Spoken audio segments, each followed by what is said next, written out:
Hello there. Lovely morning, lovely day. It's a Tuesday, in case you don't know what day of the week it is. And it's a good day to be with you. I imagine all your faces looking at me. If you've ever done anything like this yourselves, you'll realise that you spend the next 5 or 6 or 7 minutes talking to yourself, because all you see is your own face looking back at you. And that's why I quite often touch my hair and things, because I can see how untidy it is. I haven't been to the hairdresser, of course, since lockdown happened, and I'm not one to let Terry have at it as he would like to. But anyway, those are small things in our lives. We've been looking over the last few days at the Bible, and I'm going to go on to something else, I think, after this. But I thought today I would just make some remarks which I hope will be helpful about which Bible, which version do we read. That's it's a very difficult question. People who newly come to faith now, what do we say to them about which Bible for them to read? Because we have a concept in our minds, and it is probably a very accurate one, that most modern people would find the original King James Version very difficult to read, because it is like Shakespeare. The language is like Shakespeare. But on the other hand, it is actually very familiar. The words, I mean, how often do we have little bits from the Bible come up in our everyday language? I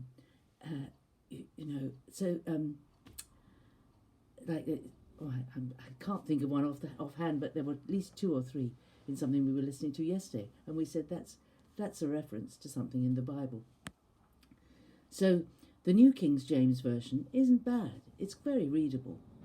But we have so many Bibles available. You've only got to look at a Bible app or resource to see that you can look at a verse in 20 English versions, just like that. You know, the New King James, the Revised King James, the Revised Standard Version, the English Standard Version, the Amplified, the New International Version, Good News, Living, New Living, the Passion. There are so many versions.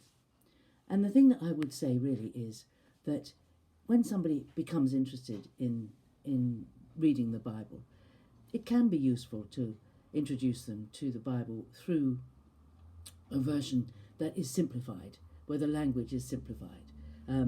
The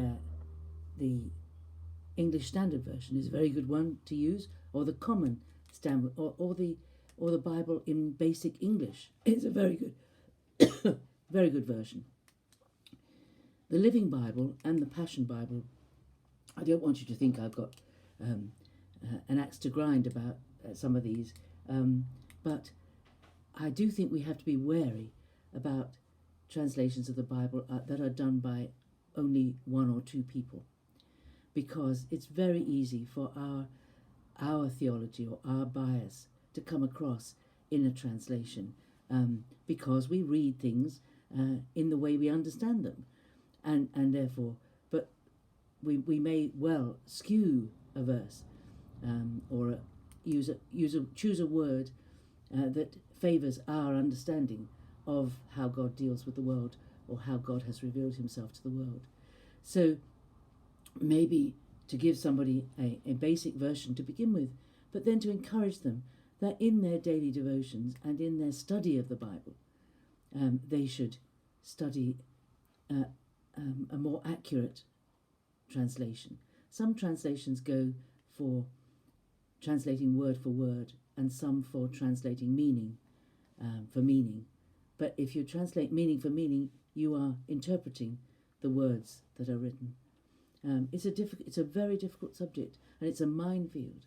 And just because a version is popular doesn't actually make it accurate.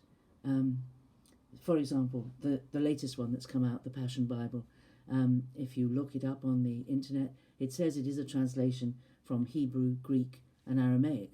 But actually the language of Aramaic, except for 1 or 2 small words in the Bible, is a translation well, the Aramaic Bible is a translation.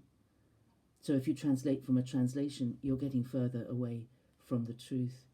And if you love the Passion Bible, and I know some people who do love it passionately, oh dear, just take, say, the New International or the Revised King James, Matthew chapter 5, and read it alongside the Passion Bible, and you'll see why I find the Passion Bible has wandered a long way from the original language that was used and the original way of expressing things.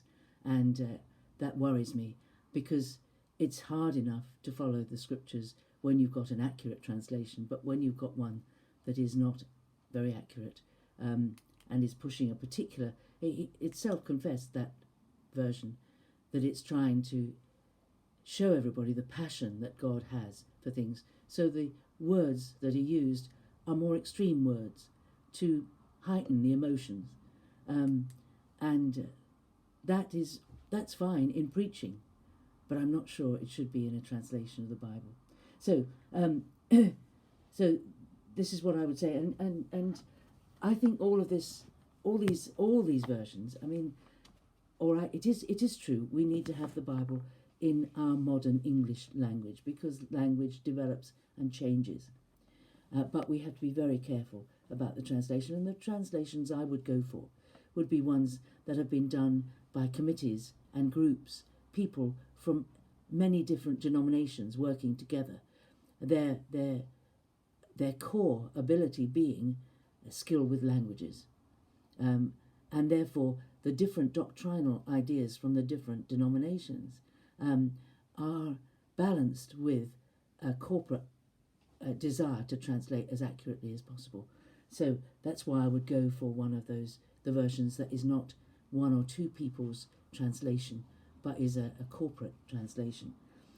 It made me think of a verse in Acts 17:21, which says Paul was talking to the Athenians in Athens, and he'd found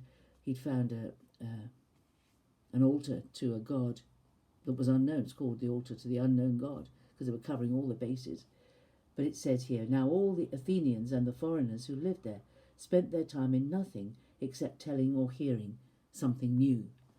And there is something in us that wants novelty, that wants newness, especially if we've been Christians for a long time. We want a different way of saying an old familiar verse, because it brings it fresh to us. That is true. It brings it fresh to us, and that is great. But it should not be that is the Bible that we study all the time. There is a warning in Timothy, 2 Timothy 4, if you want to take time to read it. I won't read all of it, but it says, "For the time is coming when people will not endure sound teaching, but have itching ears. Having itching ears, they will accumulate for themselves teachers to suit their own likings, and turn away from listening to the truth and wander into myths." And I think that word wander speaks to me, that it's not deliberate, but it's very easy to wander away from the absolute truth of the Bible into something akin to it, expressed in different words, because it speaks to us for that moment. But we know that the Bible speaks to us at different times, in different ways. The same verse can say a different thing to us because of the words that are in that verse. And so I think when we're advising people what version that we would like them to read, we need to ask them to read a good English translation that is as close to the original as it can be, a good modern translation. And there are some that I think actually we have to be very careful about. But anyway, that's my thought for today, is which version, and perhaps you can think during today, what is your favourite version of the moment? And perhaps look at its beginning bit, because all versions will explain to you who translated it, how many people translated it, and how they did it, and what the purpose of their translation is. Have a look at that in your favourite translation and see if it is the kind of translation that you want to hold as the dearest to your heart. Anyway, have a great day. That's a little bit of research for you for today. Something to do on these wonderful balmy days when we have nothing in our calendar. and I will see you tomorrow.